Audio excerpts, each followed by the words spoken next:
Good morning छात्रों, आप सभी का प्रस्तुत कक्षा में हार्दिक स्वागत। मैं विलास गुंजकर आज आपको कक्षा 10वीं की चौथी कविता पद्य पढ़ाने जा रहा हूं। तो मुझे सभी छात्रों को एक सूचना देनी है कि जो भी मैंने अब तक पढ़ाया है उसका आप घर पर अध्ययन करें। जो भी आपको कठिन समस्या लगती है तो आप सभी से दंदे सर और मैं आपकी सेवा में सदैव तत्पर है। तो छात्रों, निसंकोच होकर आप हमसे हर समय प्रश्न पूछ सकते हैं। तो आज हम चौथी पद्य, कक्षा 10वीं की चौथी पद्य मन, जो हाइकू इस जापानी विधा में प्रस्तुत हुई है, परंतु यह विधा हिंदी साहित्य में भी प्रचलित है।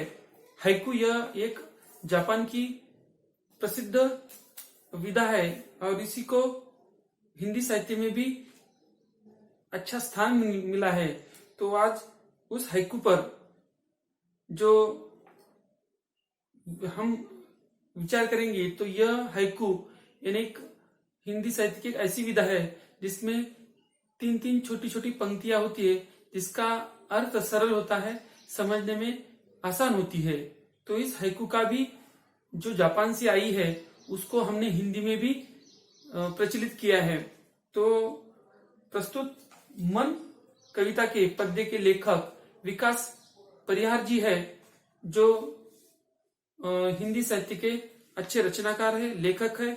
उन्होंने अनेक विधाओं में भी अपने कार्य किया है और जो इस इस हाइकू विधा में तीन छोटी छोटी पंक्तियां होती है और अलग अलग घटनाओं का वो सुंदर ढंग से वर्णन करती है। तो यही इसकी विशेषता है। तो मैं प्रस्तुत कविता की ओर जाने जा रहा हूं।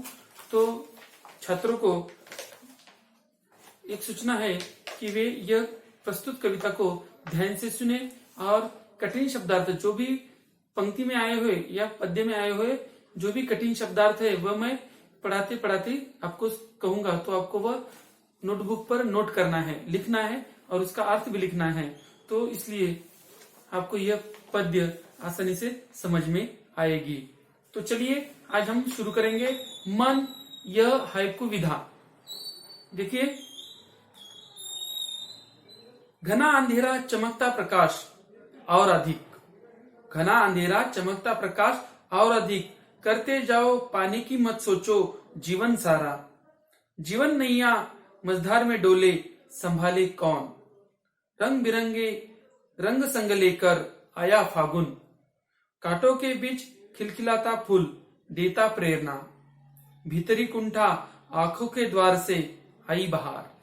देखिए, प्रस्तुत पंक्ति को मैंने आधा ही पढ़ा है। घना अंधेरा चमकता प्रकाश और अधिक। देखिए, कुल मिलाकर 1 2 3 4 5 6 ही शब्द इसमें है, परंतु 3 पंक्तियों में वे विस्तारित हुए हैं। एकदम आसान से है, कुछ भी इसमें कठिन शब्द नहीं है।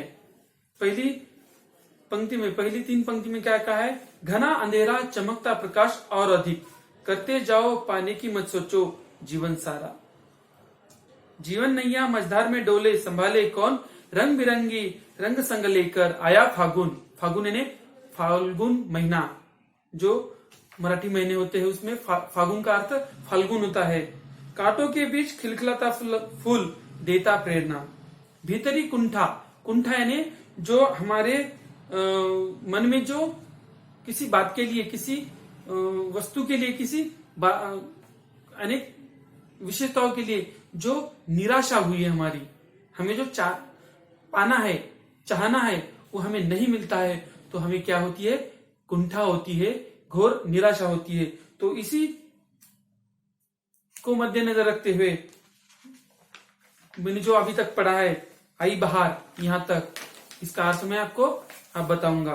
देखिए, जब घना अंधेरा होता है तो प्रकाश और अधिक चमकता है, और अर्थात जब हमारे जीवन में प्रतिकूल परिस्थितियां होती है, हमारा जीवन आसान नहीं है, प्रतिकूल परिस्थितियों में से भरा है।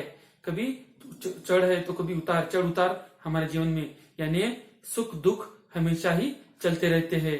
ऐसे सुख दुख के वातावरण में हमें क्या करना चाहिए?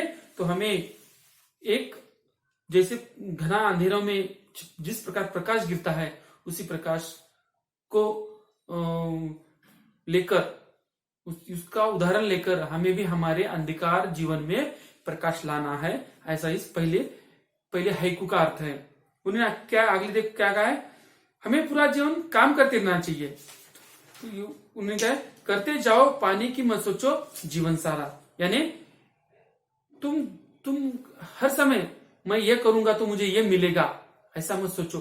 आप केवल करते जाओ, क्योंकि आदमी का, मनुष्य का जीवन संघर्ष से भरा हुआ है। संघर्ष करते रहना चाहिए, संघर्ष से पलायन मत करो, जैसे कहा है यहाँ पे। आगे देखिए उन्होंने क्या कहा है? जीवन नैया मझधार में डोले, संभाले कौन? मझधार, मझधार यानी नदी का प्रवाह। मझधार यानी नदी का प्रवाह, यानी जो जीवन नैया, यानी जीवन जो हमारी जीवन की नैया, यानी नैया यानी जहाज, हमारी जीवन रूपी नैया वो क्या है? संसार रूपी सागर में डगमगा रही है। संसार जीते जीते हम अनेक संघर्षों से, अनेक कठिन प्रसंगों से जाते हैं। तो हमारी यह नैया, यह हमारी जीवन की नैया संसार रूपी समुद्र में, उस बहाव में डगमगाती है। तो कोई अन्य इसे संभालने नहीं आएगा। ये जो नैया है, हमारी संसार रूपी नैया, इसको संभालने कोई नहीं आएगा। तो उसको हमें ही पार लगाना है, उसको हमें ही किनारे पहुंचाना है। तो इसलिए आप ही जिम्मेदार हो। तो इसलिए आपको वो नैया संभालते संभालते किनारे पर ले जाना है। आगे क्या कहा क्या उन्होंने? रंग बिरंगे रंग संग लेकर आया फागुन। फागुन का महीना अपने रंग संग लेकर आता है, बसंत के विविध रंग लेकर आता है। फागुन का महीना अपने संग बसंत के विविध रंग लेकर आया है। यह समय उल्लास और उमंग का समय है। अतः हम सभी को कुछ न कुछ समय के लिए चिंता और परेशानियों को भूलकर वसंत ऋतु का आनंद लेना चाहिए। नहीं तो हम सोचते हैं कि भाई ये क्या है मेरे जीवन में, ये कठिन प्रसंग, कठिन परिस्थितियां, हर बार संघर्ष। रोना नहीं चाहिए। हर बार आपको अपने चेहरे पर, अपने काम में मुस्कान देनी चाहिए, क्योंकि मुस्कान हर काम का एक विकल्प नहीं, परंतु एक मार्ग होता है जो आसानी से हम वो काम कर सकते हैं। परंतु आप अगर दुखी है तो दुख से आप हर समय आप दुख लेते हैं, टेंशन लेते हैं, तो आपको उससे मार्ग नहीं मिलेगा। इसलिए आपको हर समय उल्लासित, आनंदित रहना चाहिए। यही कहा है। आगे का है कि देखो, कांटों के बीच खिलखिलाता फूल देता प्रेरणा। यानी क्या करता है? गुलाब का फूल कांटों के बीच हंसता है, खिलखिलाता है।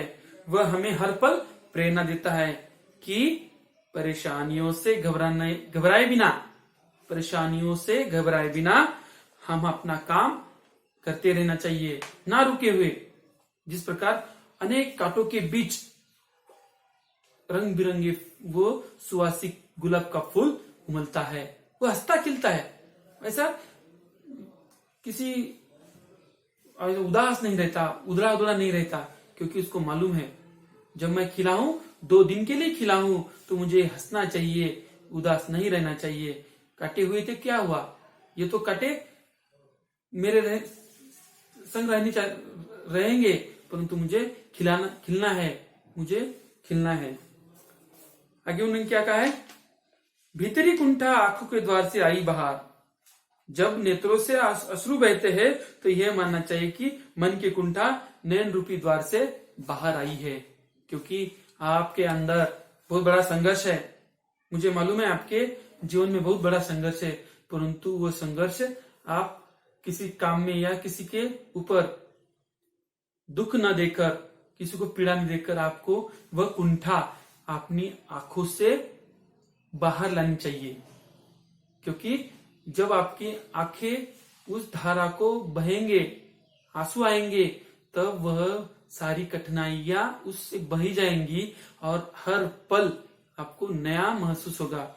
ये हुई पहले पेज की हाइकू का अर्थ। दूसरा पेज देखो, सारे खल से धुल गए विषाद। विषाद यानी विष, विष यानी विष या दुख। जो अभिलाषा पूरी नहीं होती उसमें जो रहने वाला जो खेद होता है उसको क्या कहेंगे हम? विषाद। आपकी जो अपेक्षाएं, कुछ आशाएं जो पूरी नहीं होती है वो अंदर रहती है, तो उसको कुंठा भी मन बोल सकते हैं आप। सारे जल से धुल गए विषाद मन पावन। पावन यानी पवित्र, यानी जब आपकी भीतरी कुंठा अगर आंसुओं के माध्यम से बाहर आती है तो आपकी सारी जो मन है आपका वो एकदम पवित्र हो जाता है, क्योंकि आपका मन धुल गया है। किससे? अपने विषाद से, यानी अपनी कुंठा से वो यानी अश्रु से बाहर आ गई है।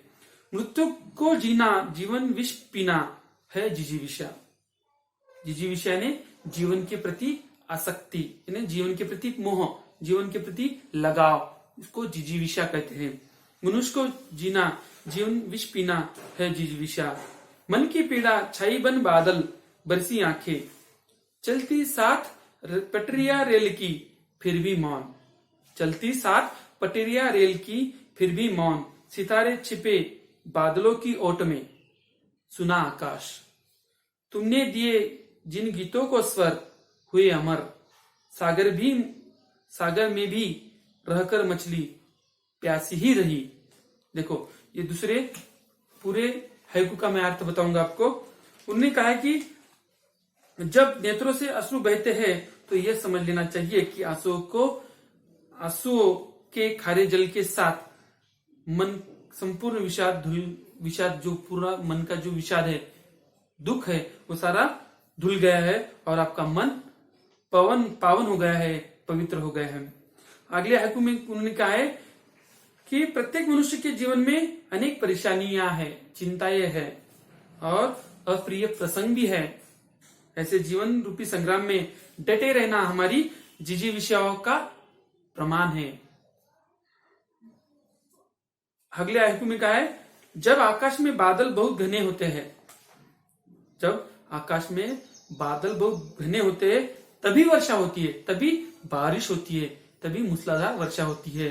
क्योंकि ठीक उसी प्रकार जब मन की पीड़ा बहुत गहरी हो जाती है तब वह बादल बनकर आंसुओं के रूप में बाहर आती है।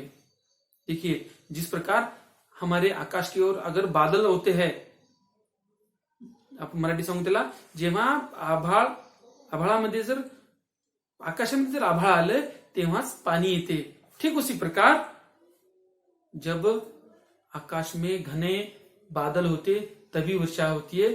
ठीक उसी प्रकार अगर आपके दिल में बहुत बड़ा दुख है परंतु आप उसको मार्ग नहीं दे रहे, ठीक उसी प्रकार उन्होंने आंखों के नैनों से जो अश्रु बहते हैं ठीक उसी प्रकार उसको मार दिया है और वह सारे अश्रु से बहकर विषाद धुल जाते हैं और आपका मन पवित्र हो जाता है। अगली बार भी उन्होंने क्या रेल की पटरी के बारे में कहा, रेल की पटरियां अनंत काल से साथ रही है। जब से अंग्रेजों ने या उसके पहले काल के समय से पटरियां बिछाई है, रेल की पटरियां बिछाई है, वो दोनों ही साथ है क्योंकि उस पर ट्रेन चलती है, परंतु वो साथ रहकर भी मौन है, शांत है। वो किसी के बात से एक दूसरे को कुछ कहती नहीं है, कुछ उदासी दिखाती नहीं है या कुछ भी कहती नहीं है। क्योंकि यानी यह एक उदाहरण है, हम मनुष्य एक दूसरे के प्रति लगाव नहीं रखते, प्रेम नहीं रखते, एक दूसरे की हम बुराइयां करते रहते। उन्होंने ये उदाहरण देकर कहा है कि रेल की पटरियां हमेशा साथ होती है परंतु मौन होती है। ठीक उसी तरह हमें रहना चाहिए। सितारे आकाश का श्रृंगार है। सितारे आकाश में जो होते टिमटिमाते हैं परंतु आकाश पूरा सुना होता है तो भी आकाश में जो तारे हैं वो टिमटिमाते हैं, वो उसकी शोभा है, आकाश की शोभा बढ़ाते हैं। जैसे सितारे बादल की ओट में छिपे हैं, आकाश सुना हो जाता है। ठीक इसी प्रकार कुछ लोग हमारे जीवन में अत्यंत महत्वपूर्ण होते, उनके चले जाने पर या विमुख हो जाने पर हमारा जीवन निरर्थक हो जाता है। देखिए मनुष्य जीवन समाज प्रिय है क्योंकि मनुष्य समाज के बिना नहीं रह सकता। वो जंगल में अकेला क्यों नहीं रहता? क्योंकि उसको उसका जीवन ज्ञापन करने के लिए एक दूसरे का सहारा बहुत ही महत्वपूर्ण है। क्योंकि मनुष्य यह समाज प्रिय प्राणी है, समाजशील प्राणी है। वह गांव शहरों में अपने इकट्ठा रहने का प्रमाण देता है। क्योंकि मनुष्य के पास जो उसका प्रिय आदमी है, अगर वो उसके सामने चला जाए, उसको बहुत बड़ी कठिनाइयां, दुख पहुंचता है। तो उसी प्रकार वो शून्य आकाश में जब सितारे होते हैं, वो आकाश श्रृंगार से भरा दिखता है। परंतु वो जब दिन में उसके ओट में चले जाते हैं, उसके गोद में चले जाते हैं, तो वो दिखते नहीं है, तो सारा आकाश सुना सुना लगता है। ऐसा ही उन्होंने कहा है। अगले हाइकू का अर्थ देखिए, कवि के अंदर अनोखी सामर्थ्य होती है, वह जिन गीतों को स्वर देता है वह अमर हो जाते हैं। ठीक इसी प्रकार कवि अपनी रचनाओं के द्वारा समाज में परिवर्तन ला सकता है।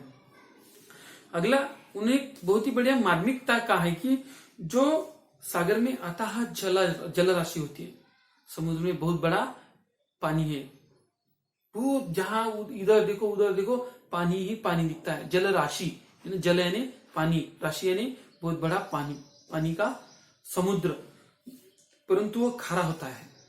यानी समुद्र का पानी खारा होता है, और जो पृथ्वी का जो भी पानी है, पृथ्वी पर गिरने वाला बारिश का जो पानी है मीठा होता है। कुएं का पानी मीठा होता है, बोर का पानी मीठा होता है, जो भी स्रोत है, तालाब का पानी मीठा होता है, वो सब क्या है? मीठे होते हैं। परंतु समुद्र का पानी खारा होता है, वो पानी पीने योग्य नहीं होता। ठीक उस प्रकार समुद्र में रहने वाली मछली वो पानी नहीं पीती।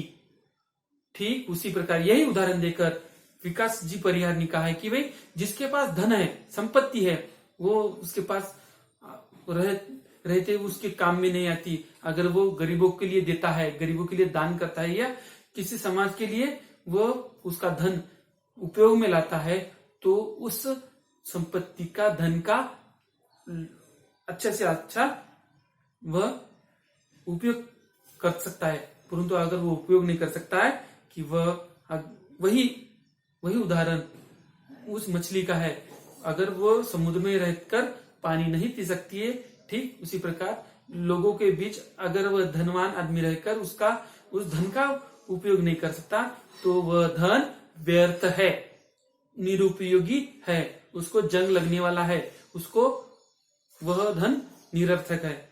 ठीक उसी प्रकार हम हमारा जीवन,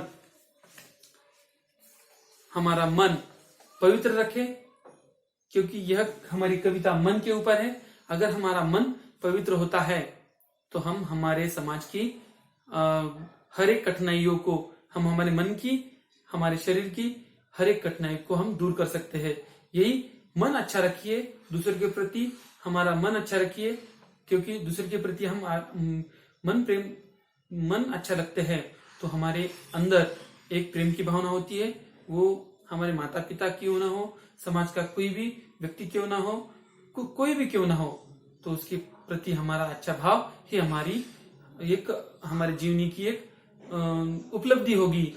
तो यही इस कविता का एक अर्थ है जो हमारे विकास परिवार जी ने कहा है। तो छात्रों, यहाँ हमारी यह कविता, हाइकू कविता समाप्त होती है। अगर आपको कोई कठिन शब्द लगते हो या कोई पंक्ति कठिन लगती हो तो आप मुझसे निश्चिततः कमेंट कर सकते हो। मैं आपके सेवा में तत्पर हूं। तो अगले तासिका में आने के पहले जो आपने स्वाध्याय किया है, प्रस्तुत कविता के पिछले पन्ने पर जो आपने स्वाध्याय किया है, करेंगे, वो आपको दिखाना है। उसके फोटो आपको प्रस्तुत ग्रुप पर डालना है। कोई छात्र पढ़ाई कर रहा है या नहीं, यह हमें मालूम होगा। तो छात्रों, अच्छे से पढ़ाई कीजिए, क्योंकि ये आपका साल 10वीं का साल है, महत्वपूर्ण साल है। आपकी माता पिता को आपको बड़ा होकर दिखाना है और आपको समाज में भी आपकी उपलब्धि बनाना है। तो छात्रों, नियमित रूप से अध्ययन कीजिए। मेरे ही नहीं, सभी विषय की, अंग्रेजी, विज्ञान, हिंदी, मराठी, मैथ, अंग्रेजी, इसके सभी विषयों को आपको रोज अध्ययन करना है। ठीक है।